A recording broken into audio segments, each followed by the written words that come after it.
এই যে গোস বাইর করছে বস্তা দিয়ে, মধু বেরিয়েছে, মধু। হ্যাঁ, এই যে ঢালতেছে গোস।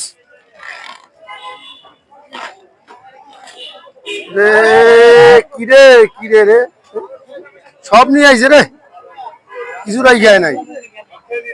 হ্যাঁ,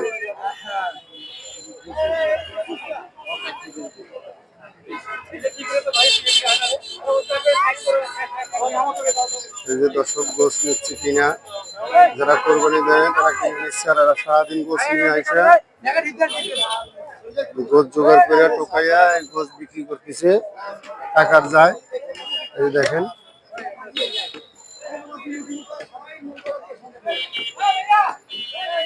সারাদিন পরিশ্রম করে যে গোস আনছে টাকার বিনিময়ে বিক্রি করে যাচ্ছে,